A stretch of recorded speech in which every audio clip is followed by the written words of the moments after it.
Surat Paulus kepada umat di Galatia dan Efesus. Umat di Galatia di Asia Kecil tampaknya melupakan bahwa kematian dan kebangkitan Yesus yang menyelamatkan adalah pusat iman Kristiani. Karena itu, Paulus menekankan lagi kematian dan kebangkitan Yesus itu. Ia berkata kepada umat Galatia agar tidak menjadi bodoh dengan mempercayai ajaran-ajaran lain. Surat kepada umat di kota Efesus ditulis dalam gaya dan kosakata yang berbeda. Mungkin surat itu ditulis oleh salah seorang murid Paulus. Surat itu memuji Allah karena ia menjadikan kita anak-anaknya dalam jemaat dan mengundang kita untuk hidup dalam terang, bebas dari dosa. Surat kepada umat Galatia dan surat kepada umat Efesus berbicara banyak mengenai kematian dan kebangkitan Yesus serta apa artinya peristiwa itu bagi hidup kita.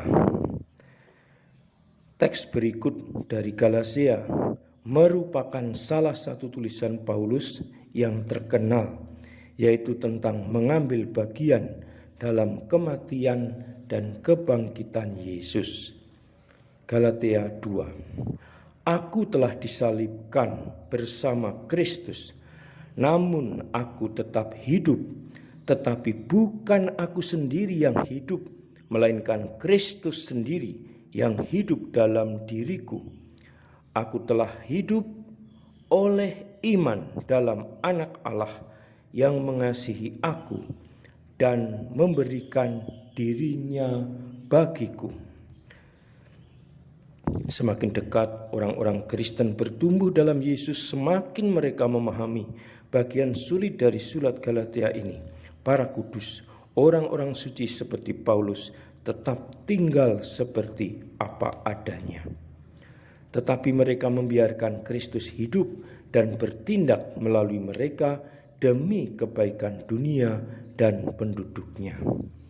Pujian bagi rencana kasih Allah. Efesus 1. Teks berikut merupakan teks pembukaan surat Efesus yang memuji Allah Bapa atas rencananya yang mengagumkan, yaitu membawa dunia kepadanya. Marilah kita memuji Bapa Tuhan kita Yesus Kristus yang di dalam Kristus telah memberkati kita dengan karunia-karunia rohani di dalam surga. Karena kasih, Ia memilih kita di dalam Kristus sebelum penciptaan dunia untuk menjadikan kita kudus dan tanpa dosa. Ia pun berencana menjadikan kita anak-anak-Nya melalui Yesus Kristus. Saudara dan sahabatku, demikian pengantar penjelasan singkat surat Paulus kepada umat di Galatia dan Efesus yang direnungkan, direfleksikan oleh Hivernan FSP dalam Bible for Young Catholic. Semoga membuka hati saudara, sahabat, khususnya kaum muda untuk berani membuka, membaca Alkitab, merenungkannya, dan akhirnya menghidupinya, sehingga kita sungguh menjadi anak-anak Allah yang tangguh, yang mampu berpikir, berbicara, dan bertindak dengan kasih Allah sendiri. Salam, Tuhan mencintai kita semua dengan hati yang berkobar.